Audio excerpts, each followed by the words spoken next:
Hi, in this video I'll be talking about cooker installations and something called the hot zone. Now the hot zone is this area here, so it doesn't matter whether it's an integrated hob or whether it's a freestanding cooker, it's the area in between that and the underside of the hood and where the hood's located. And what I want to do is to give you some hints and tips on things to look out for, because hopefully by the end of this video you might be a bit more clued up as to things to look out for, because what it could do is it could make the difference between buying the right and the wrong product. So sometimes this topic can be really frustrating. There's nothing more annoying than selling a product to a customer, then going to have it installed and then realising that something within the hot zone is not suitable. So this is really why I want to make this video, because ideally we want people to watch this and to get an idea of what you need to do before buying the appliance, or at least before having it installed. First of all, what you see here isn't actually a real kitchen. This is just in our showroom. It's just a retail display unit. Now, a comment that we get from customers is that when they go to have a new appliance installed, is that, well, I've only had my old one 8-10 years, it'll be fine. You know, you installed it sometimes, and then you've come back to buy a new appliance. Now, that's not always the case, that it will be the same, because first of all, the rules and regulations are constantly changing. They seem to be updating all the time. So just because you've only had an appliance, say 8 to 10 years, doesn't mean that it will be exactly the same as far as the installation now. So the first thing to consider, and probably the most popular one that we get the failed installs, is the gap between the hob and the underside of the hood. Now again, this can vary. It can vary between 65 and 75 centimetres. If people are doing a new install, if you're putting up a cooker hood, we'd always recommend going about 75 centimetres. I'm going to try not to give too many measurements out in this video because the rules and regulations keep changing. Now here in the UK we have something called gas safe. That's the body basically that a lot of gas installers have to be accredited to install gas appliances. Even if you were to look on their website at the installation and the rules and regulations for installing gas appliances, that can take a back step to the manufacturer's instructions. And what I mean by that, even if you have a look at all the dimensions on the gas safe website, then what you need to do is, ideally before you buy the appliance, have a look at the manufacturer's instructions. Now if you follow me on YouTube for a while, you know I'm not a huge fan of instructions, but this is really one time where you do need to have a proper look. And in every appliance instructions for things like cookers or built-in appliances, then you will find that there is an installation guide. And you can see here that it's showing the height at which especially the distance between the hob and the hood, and that's the main thing that can vary. And the reason I mentioned between 65 and 75 centimetres is normally the regulation is 65 centimetres at this time of recording, but you can find that some manufacturers will recommend 75 centimetres. And again, if you've had a hood there for some time, then you could find that the new appliance might not be suitable. The next thing to look at, have you got any sockets or switches nearby to the back of the cooker? Now this, I suppose, this is quite, again, an important issue, because some people have had a cooker there for many, many years and never had an issue. We still get quite a few installations where we go there and they've got switches or plugs just behind here.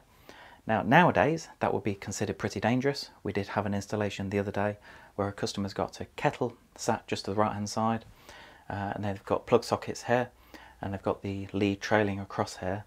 Now we got a photo of this and I suppose it does look very dangerous, but if that customer's been using it like that for many years, then that's just the way it's been. But clearly for a new installation that is not possible.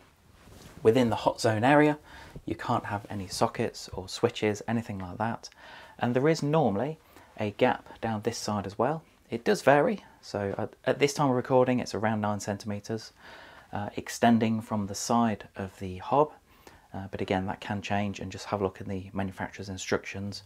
The next thing to look at is what material is within the hot zone, and what I mean by that is a lot of people will go for something like a proper splashback. That's ideal. Because what you'll find is if anything gets splashed at the back, that's why it's called a splashback, then it's clearly nice and easy to wipe off. If you've had a cooker or an integrated hob there for quite a while, some people will have things like tiles at the back, Ceramic tiles are fine, as long as it's within the hot zone there. Some people, if you're going back quite a few years, will have things like wallpaper, or some people have even had things like chipboard behind there. Now nowadays that's a big no-no. If we get there to go to install an appliance, and if it's got things like wallpaper there, that's not allowed. So you would need to get that sorted out before an appliance is installed. And the main reason for that is that this area here can get really hot, and if you've got something like wallpaper there that could be highly flammable, then that could be really dangerous. So just make sure whatever you've got here within the hot zone is something like tiles or a proper splashback. Just make sure it's done properly. Next couple of things to look at. First of all, you've got the size of the hood. If you've got, say, a 60cm hob underneath, then you want to make sure that the hood above it is at least the same size. What you don't want is to have a really fancy 80 or 90cm hob or a range cooker and then have a little hood above it. You want to make sure that the hood is at least the size of the hob underneath. What you also need to do is, if you haven't got a hood above it, because not everybody's got a hood, then you need to make sure that cupboards are not overhanging the area within the hot zone, because again, you can find that if some cupboards are overhanging this area, then again that should be a failed install. Now, one of the final things to consider is ventilation, and what I mean by this is it's the ventilation within the room that the appliance is going to be installed. Now, most of the time these are going to be installed in kitchens. A lot of people will have a hood something like this, not always this design, but ideally you want to have it vented going outside. Depending on the kitchen and where it's located, it might not always be like that. Especially if you've got a recirculating hood, then you could find that you don't have much external ventilation. Now, if you haven't got a cooker hood venting outside, then it could be something like a separate extractor fan. Some people have the old-fashioned where you just pull the little switch and you've just got the fan going round. That could be okay. Also an openable window within the room, but it has to vent outside. We had a failed install a couple of months ago where a customer thought it was okay because when you open the window they thought that that's going to be fine, but what they didn't realise is it opens into their new conservatory that they've had added on. And clearly that's not venting outside, that's just venting into another room. So ventilation, again, is something really important to look at. Hopefully this has helped you to gain a little bit of knowledge on things to look out for before you have an appliance installed, or at least before buying one.